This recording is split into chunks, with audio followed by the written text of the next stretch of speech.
지혜와 권위라는 제목으로 말씀을 전하겠습니다.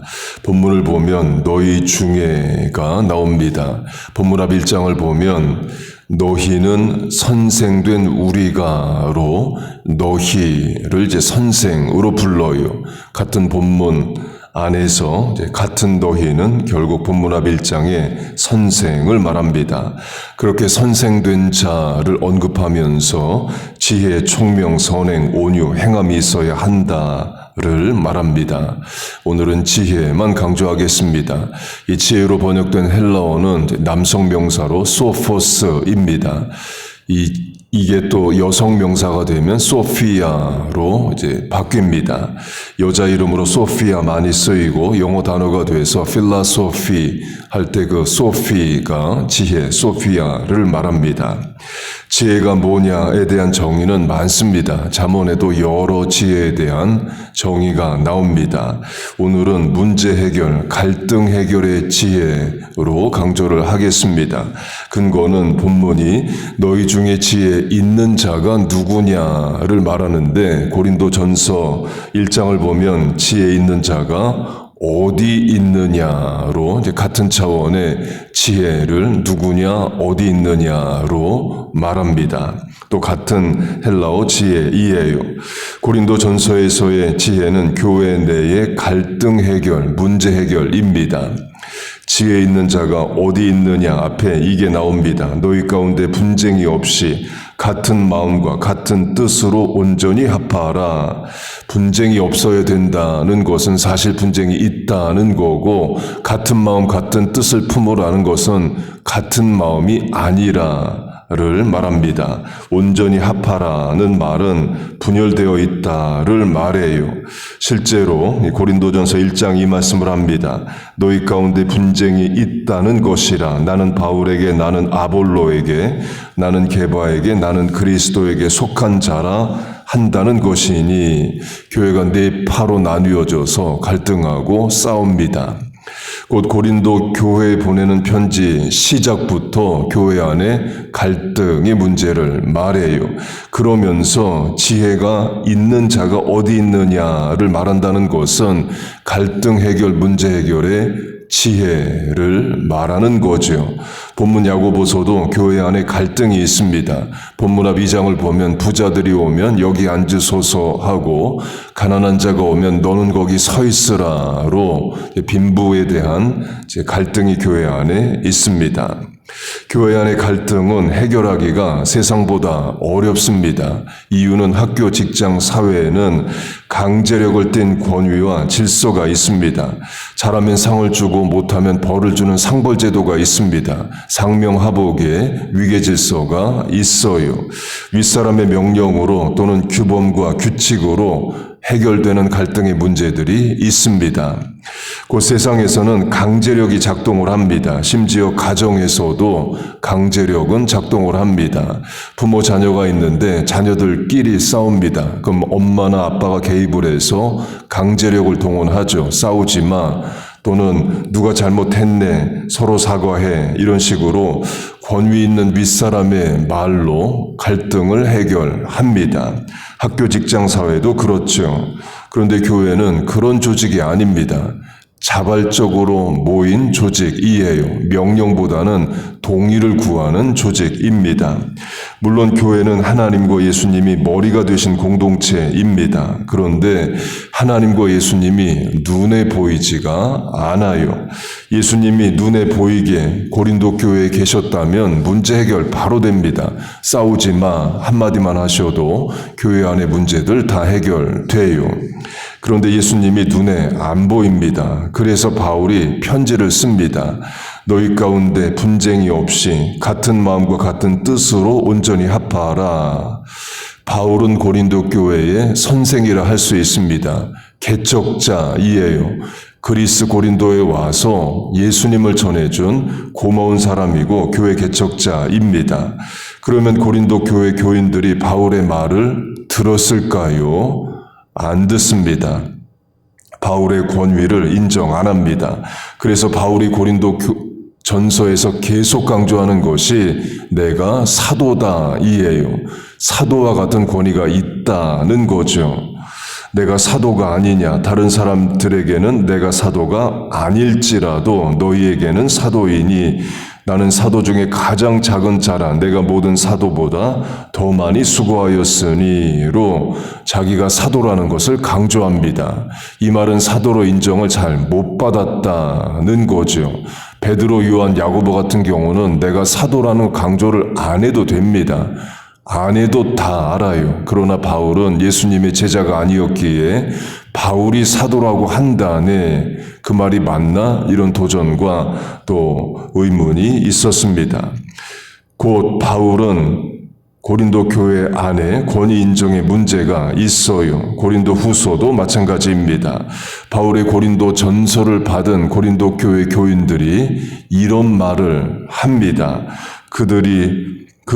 그의 말이, 그의 편지는 무게가 있고 힘이 있으나 그가 몸으로 대할 때에는 약하고 그 말도 시원치 않다 하니, 바울의 글을 읽으면, 편지를 읽으면 권위가 있는 것처럼 보이지만 막상 바울이란 사람을 직접 만나보면 말도 시원하게 못해. 사람 별 볼 일 없어. 이런 식의 말이 고린도 교회 안에 돕니다.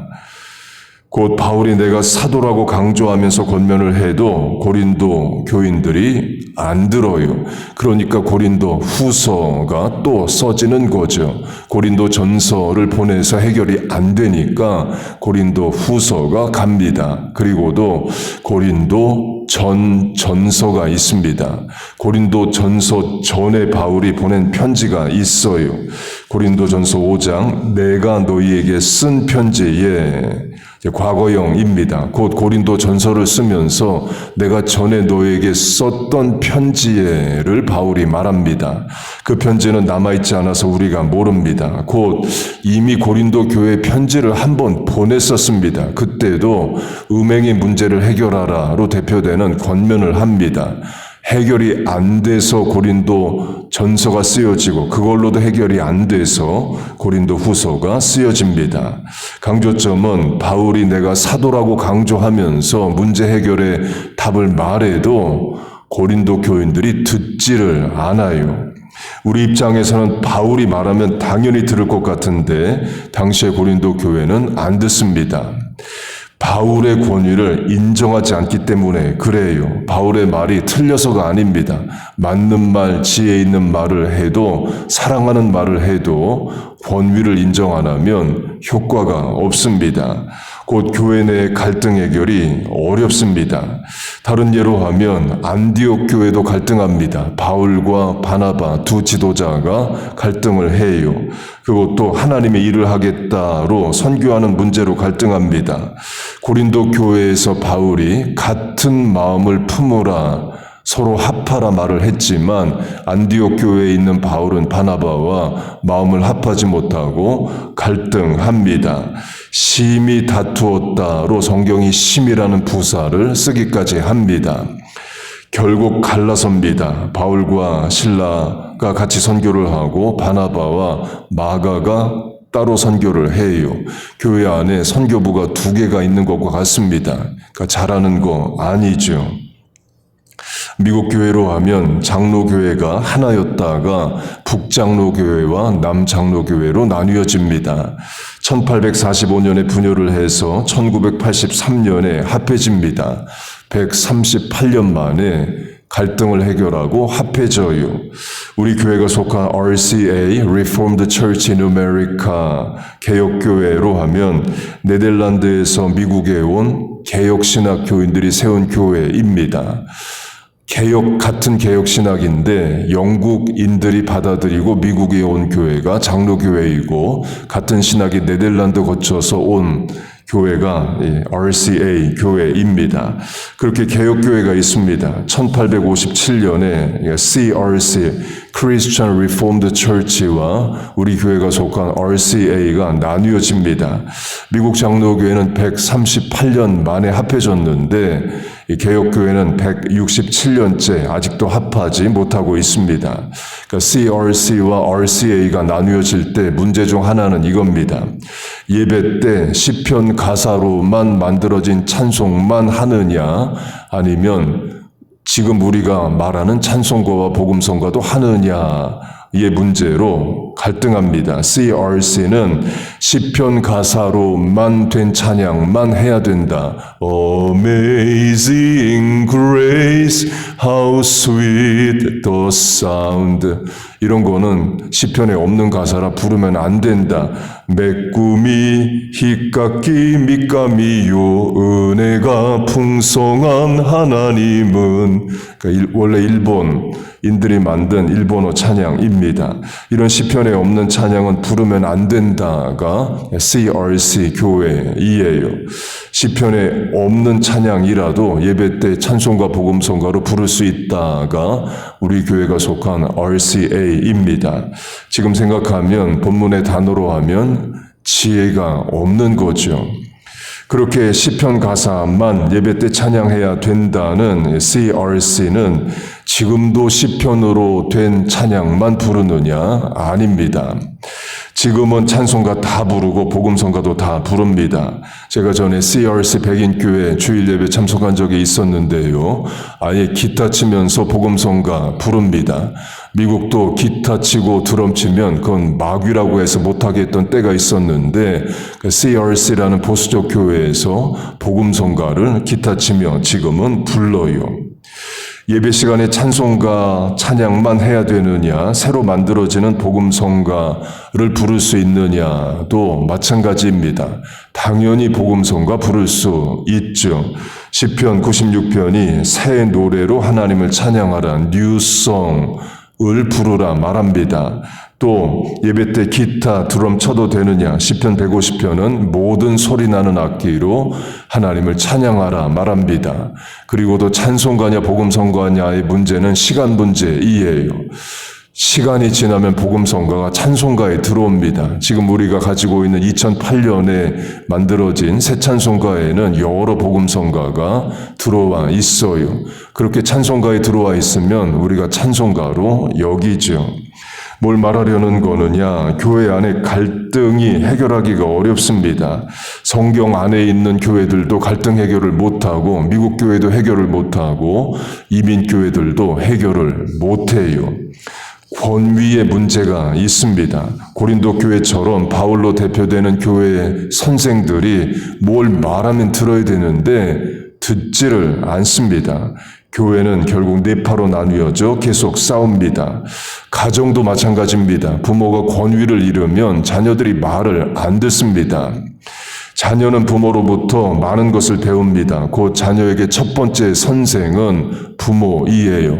말을 가르쳐주고 예절을 가르치고 문화를 가르치고 교양 등 자녀에게 첫 번째 선생은 부모입니다.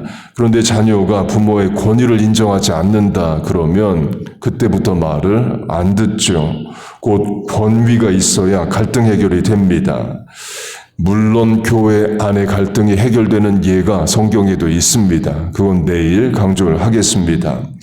하나님께서 우리 부모된 자에게, 교회를 섬기는 우리에게 지혜와 권위를 주시길 바랍니다.